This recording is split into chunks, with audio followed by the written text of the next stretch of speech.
Hello, I am Majahat Ahmed. I am a visiting faculty at OP Jindal Global University. This module is about Canadian Indians. The protection of the indigenous people throughout the world has been enhanced by the landmark adoption of the UN Declaration on the Rights of Indigenous Peoples in 2007. According to Jeremy Gilbert, 2005, there are around 300 to 500 million indigenous peoples around the world. The identity of indigenous people lies in their distinct tradition, culture, language, and moreover the emotional attachment to the land and resources they live.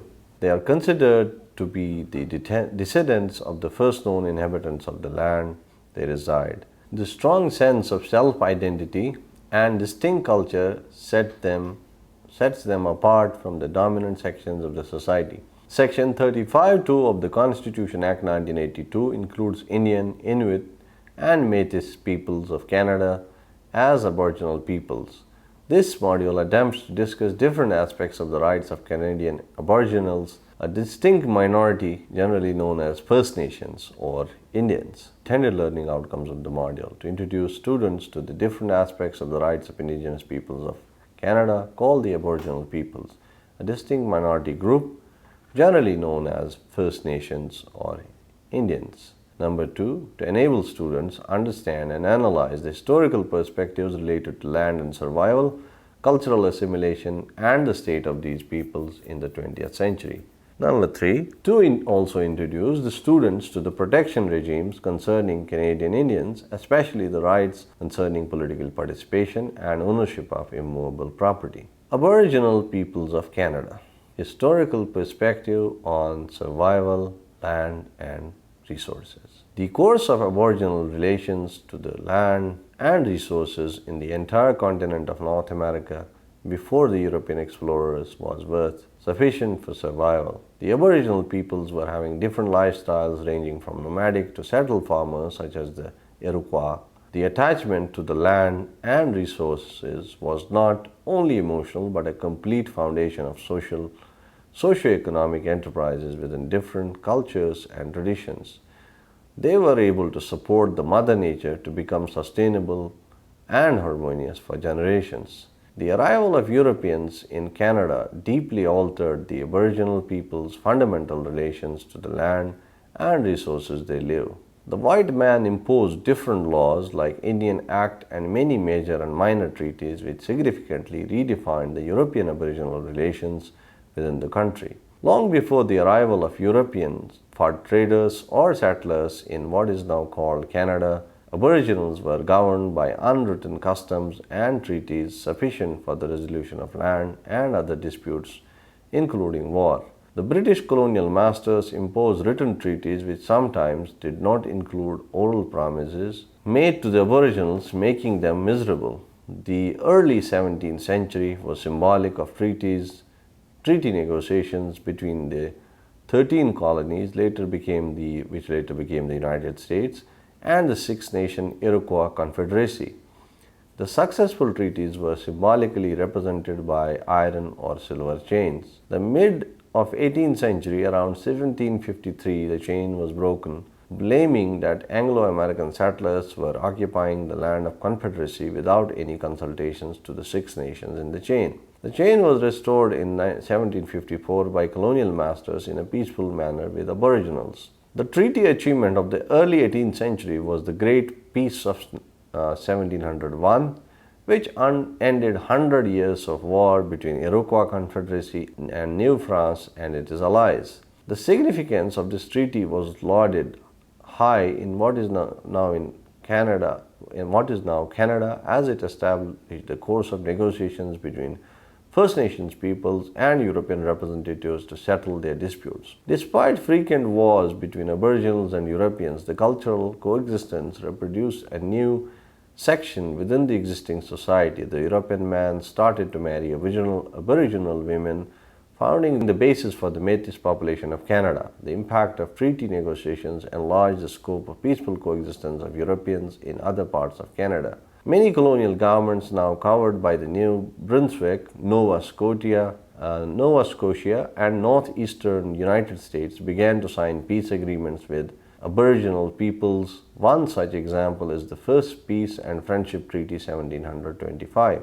Another chapter of European Aboriginal relations was added by the Royal Proclamation of 1763, which for the first time introduced the land cession negotiations in public with the representatives of the British Crown, and the result would be recorded in writing treaties. Britain can purchase the Aboriginal fishing and hunting grounds, allowing them to fish and hunt on the same. The concept of land ownership created great confusion among the Aboriginals, as the land was a gift of the Creator for the survival purposes, not to buy or sale. The system of surrendering the land brought further injustice to Aboriginals. The colonial governments, in due course of time, signed many peace and land treaties with Aboriginal peoples, consolidating their control.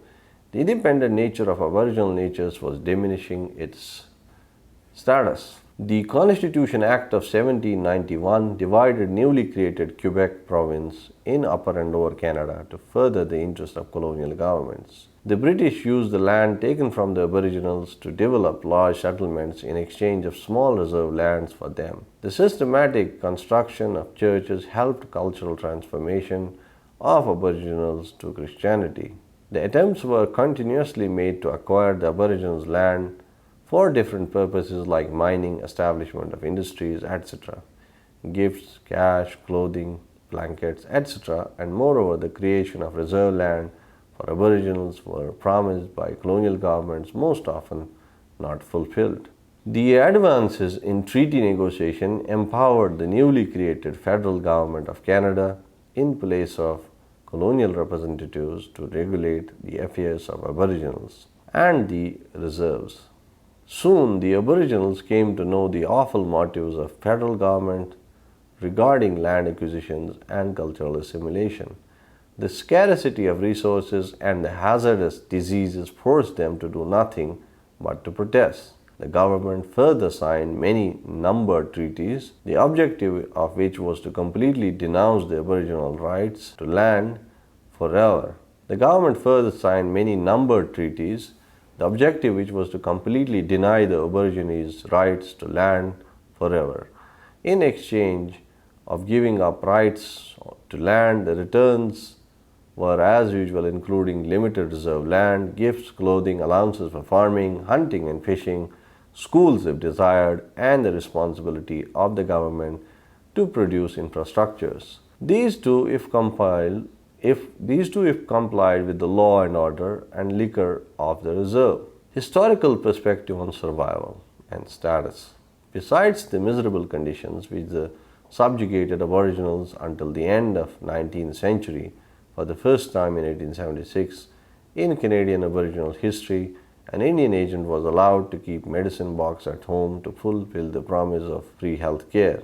The Treaty Number 6 was signed in 1876 after much resistance, which was claimed to be unique in matters of health care provisions to its precedents. The Plains and Woods Cree community chief was forcing the government to prohibit the unchecked movement of European settlers to prairies unto westwards, displacing the Aboriginal peoples. The resistance could no longer continue because of the scarcity of resources, pushing them in a situation where they had no choice but to move the reserve land. Treaty Number 6 is sometimes interpreted to extend free health care services to all the Aborigines of Canada forever. The provisions of previous treaties were consolidated by the introductions of the Indian Act 1876 in favor of the Aboriginal status in the state. The state had recognized Aboriginals' vicinity as the legal zone. The Act had classified Indians under the law as, for example, Métis people, considered half-breed descendants of European male married to Aboriginal women, were no more availing Aboriginal status. They were rather considered to be white by the government. In contrast, if any white woman married to any Aboriginal male would be considered having Indian status with all the cultural and social benefits of the reserve. The Aboriginal woman, if married to a white European man, consequently losing her Indian status and the rights thereupon, they were considered to be bona fide member of the Canadian society by the government. Historical perspective on survival and cultural assimilation. There was no new treaty negotiations in certain parts towards the end of the 19th century. The federal government still was not missing the opportunities to suppress Aboriginals' rights in one or other forms. The cultural instinct of Aboriginals, the strong force behind self-identity, was systematically crushed. The government was of the opinion to completely dissolve the Aboriginals' distinctness into European society, ultimately killing their lifestyle slowly. To run the hidden policy, the government started residential schools for Aboriginal children of the age 5 to 16 in each province, except a few towards the late 19th century. The children were taken to these distant boarding schools, trained in collaboration with the federal government and Christian religious leaders alongside European society. The ultimate result was the deculturation or cultural assimilation of the Aboriginal future generation, destroying the self-esteem of the native. The government further attempted to assimilate Aboriginals into Canadian culture, banning typical potlatch ceremony of political significance in the region. Big regional ceremonies until 1951 met with failure. The attempt was seen as a denial of Aboriginal self-governance by many. Aboriginals in 20th century Canada. The privileges of the Aboriginals provided by the federal government were mostly concerned to the prairies regions until the end of the 19th century. It was only in the late end of the century federal government was reported of the miserable and near extinct condition of the bands living in Canada's North Reserves. The government itself was not interested to ameliorate the North as the land was of lesser value and rugged landscape. The yielding of important minerals and prospective gold mines changed at a sudden the views of the government towards Northern Aboriginals. The government started to sign end of the number treaties 8 to 11 within the next 2 decades, 1899, 1921. The number treaties 8 to 11 were almost similar to earlier treaties, except number 8 having unique features of small family land reserve for individual family. The move was seen by many of the northern Aboriginals as further curtailing of their fishing and hunting land as their southern counterparts. The scarce resources and survival threat made them finally to abide by the number treaties 8 to 11. The greatest setback to the Aboriginals came through the Williams Treaties of 1923, making them completely rightless over the surrendered land to fish and hunt. The excessive exploitation and broken promises fueled the Aborigines' anger and pushed them to come together and organize themselves against the federal government. The League of Indians of Canada was established in 1920, which was further backed by the Indian Association of Alberta in 1939 and the Federation of Saskatchewan Indians in 1944. The landmark change was experienced in the history of Aboriginals upon supporting the adoption of the UN Universal Declaration of Human Rights in December 1948 by the federal government of Canada. The government for the first time was forced to re-examine its treatment of Aboriginals. The Indian Act was made more conducive in 1951, lifting bans on cultural ceremonies, allowing liquor on their reserves, increased role of provinces determining Indian status, etc. The then Prime Minister John Diefenbaker in 1960 extended the non-enfranchised Aboriginals the right to vote in federal elections of Canada. The Constitution Act 1982 came as a boon to the Aboriginals, restoring Indian status to all enfranchised Aboriginals, women with law status, and the Métis people. The Act also recognized and affirmed existing Aboriginal treaty rights, ensuring further interpretations and negotiations. The Charter of Rights and Freedoms covered under Consultation Act 1982 guaranteed the rights and freedoms of all Indian, Métis, and Inuit of Canada. Despite all the advances, the period was marked by dissatisfaction over the land claims and rights issues, besides the discrepancy over the self-government.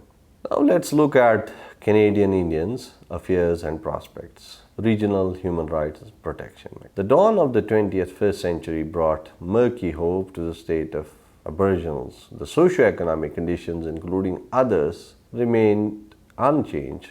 The efforts of international community to protect the aspirations of the Aboriginals culminated as a paperwork only in 2007 as the UN Declaration on the Rights of Indigenous People. The states are still hesitant that the declaration is not binding in international law, rather it must be respected in principle and in governance. Canada was one of the 4 states, including Australia, New Zealand and the United States, voted against the adoption of the declaration with common suspicion over the increased sovereignty of the Aboriginals towards the territorial affairs. However, several decades relationships of Aboriginals to the federal government of Canada has mounted many milestones among Americas towards the state recognition of rights issues, prosperous for self-identity. The fighting is still going on for the issues of land claims and treaty rights. The practical human rights situation of the region is no more appreciable. United Nations Human Rights Committee noted in 1999 the situation with Canada's Aboriginal people was the most pressing human rights issue facing Canada. The State of the World's Minorities and Indigenous Peoples 2009 reported on Canada that Indigenous people remained underrepresented in the workforce, overrepresented in prison populations, and more vulnerable to suicide, property, and police harassment compared to other groups. The report further stated, referred 2008 report of the Amnesty International, the vulnerability of Indigenous women of the region as highly discriminatory and violated. According to 2007 report of the Department of Indian Affairs and Northern Development, Indigenous areas continue to represent 92% of the bottom 100 communities in the country. The severe violation of human rights was imposed on Aboriginals when they were denied to make discriminatory complaints against the government. For over 3 decades, Section 67 of the Canadian Human Rights Act prevented people from filing discrimination complaints about the Indian Act against the Government of Canada or First Nations governments. This was only repealed by the Parliament in June 2008 and finally after the 3 years transition period. Since June 18, 2011, people affected by the Indian Act will have full access to Canadian human rights law. This move is seen as a landmark success of the Canadian Human Rights Commission, promoting the rights regimes to the Aboriginals. Now let's look at the political participation and self-government. The freedom of expression is a distinct dream for those not having the opportunity to participate in the affairs of the state. It's being practiced from the very beginning to assimilate the Aboriginals into the mainstream governance of Canada, denying the distinctness of political affairs. The government of Pierre Elliott Trudeau in 1959, for example, had expressed to end any distinct political or legal status for Aboriginals to keep the idea, we are all Canadians. The Aboriginal self-government was supposed to work under the auspices of the programs designed by the central government. The Aboriginals, on the other hand, viewed participatory relationships beneficial when having autonomous character within the larger society. This they viewed would maximize their control over lands and resources, cultural and civil affairs, and the nature and quality of community life. According to the Federal Policy Guide on Aboriginal Self-Government, the Government of Canada recognizes the inherent right of self-government as an existing Aboriginal right under Section 35 of the Constitution Act 1982.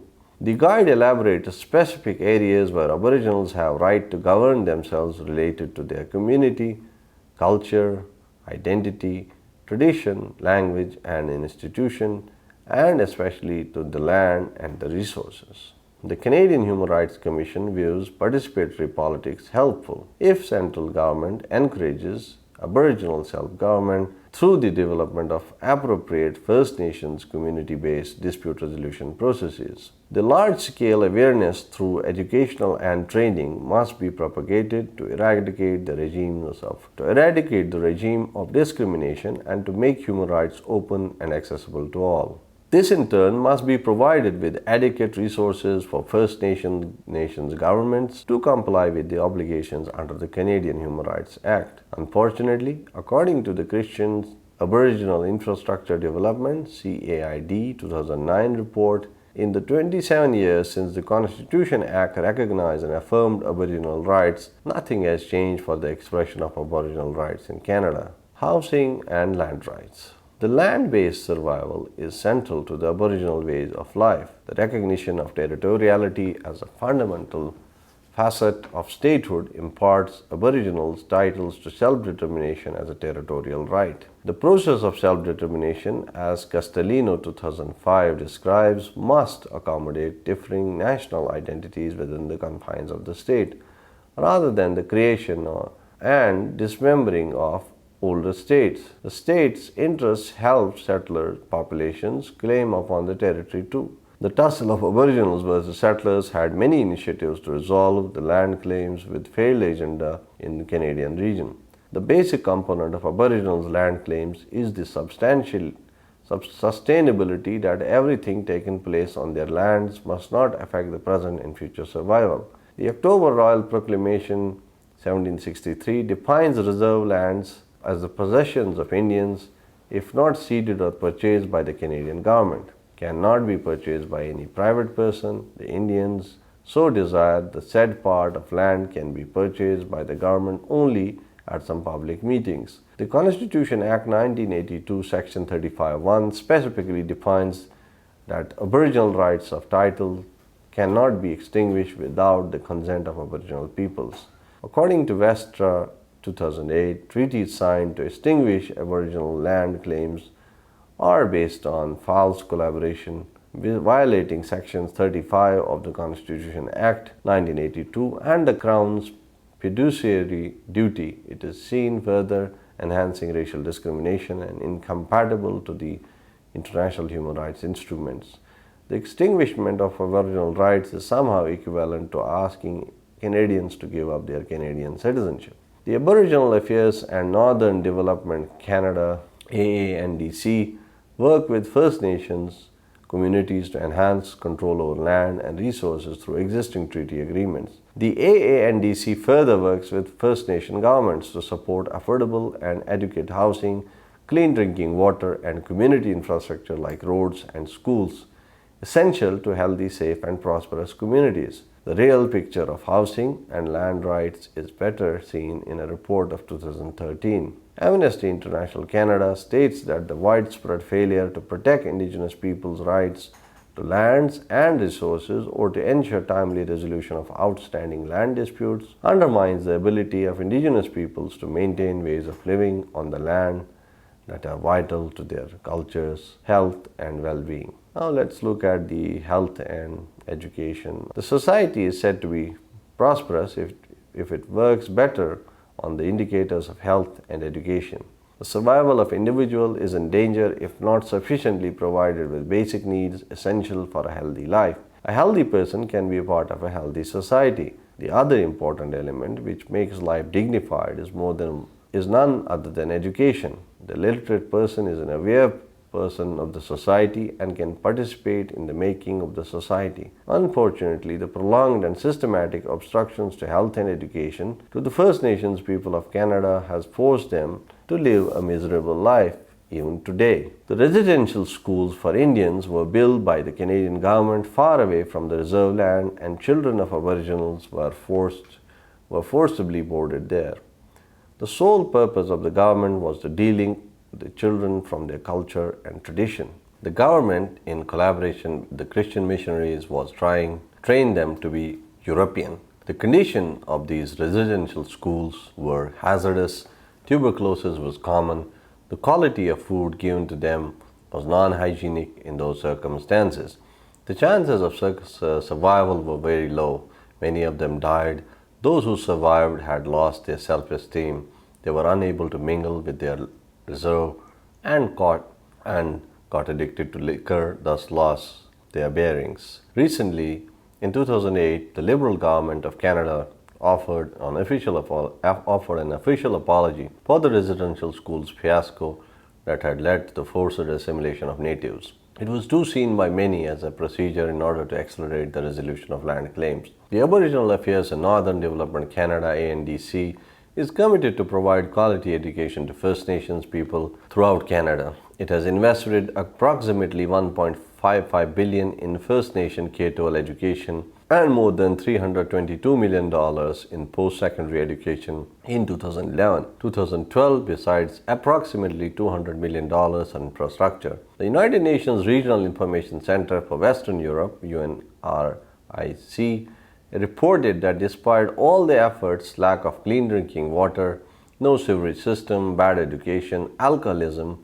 and violence are still the everyday lot for many people living on reserves. The Amnesty International Canada, in consultation to various Aboriginal communities across Canada, has concluded that despite living in one of the world's healthiest countries, Indigenous families and communities in Canada continue to face widespread impoverishment, inadequate housing, food insecurity, ill health, and unsafe drinking water. Eversole 2005 recommends achieving sustainable health through participatory approaches, capacity building, and culturally responsive health services. Now let's conclude. The Aboriginals of Canada were highly devastated by the presence of European explorers on their land. The colonial masters from the very beginning favored the Europeans to settle down, suppressing the Aboriginals on every aspect. The theory of ownership and possession of the land was extremely discriminatory and confusing to the First Nations. They were trapped in one way or the other to the land claims, leaving only small reserves. The Canadian government, through Indian residential schools far away from the reserves, slaughtered the self-esteem of the Aboriginal children, seizing any hope for the future.